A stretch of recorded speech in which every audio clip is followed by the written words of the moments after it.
Uh, we went back there a couple times, me and Ella, Mm-hmm. and her initials and her little handprint is still on one of the big stones there, you know. And of course, they've tore the old house down and put a new one there, and they've tore down the storm shelter and all that, you know, and Mm-hmm. so it don't look the same.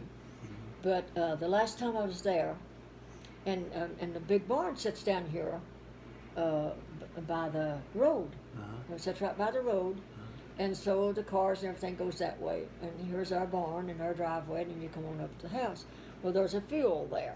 There's a field there, just this side of the barn. A great big field goes way on out yonder. Mm-hmm. We always plant tobacco there. Mm-hmm. Always put down that tobacco, you know, planting that stuff and hoeing that stuff and all of that. And but now I looked at it and oh, it was just grown with all kinds of stuff. It was just horribly looking. Mm-hmm. And the thought come to my mind. I passed by the field of the slowful, and it was all grown up. And I stood there and I thought about that a few minutes. And I looked at that field and I could see what it used to be, with no weeds, no grass, no nothing. It was a field that brought life.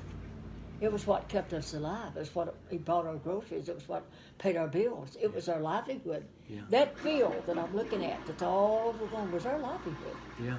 And now look at it. And then I looked around, and to my surprise, all those old machines that we used. There was the big old thing that after you plowed it up, and there was all those clods of dirt.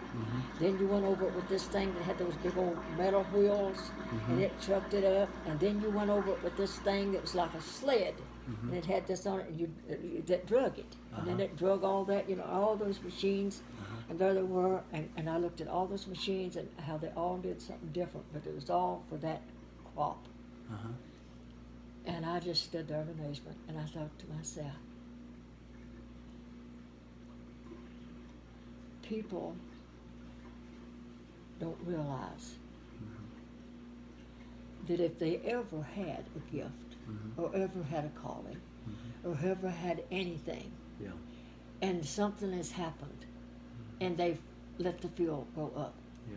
it's become unuseful. It's not good for anything. Mm. You know, it's like the tares. It fell among the thorns, so to speak. It's not worth anything. Yeah. But you still got all that you had to begin with to make it everything. Wow. But it's sitting there idle. Mm. So whatever God gave you, whether it's a gift or a ministry, whatever, you may have sat around and let all the tares take your land, take your field, take your life. Mm-hmm. But you still got all that God gave you. You can still do it. Mm. You've still got all the tools. You can still make it good again.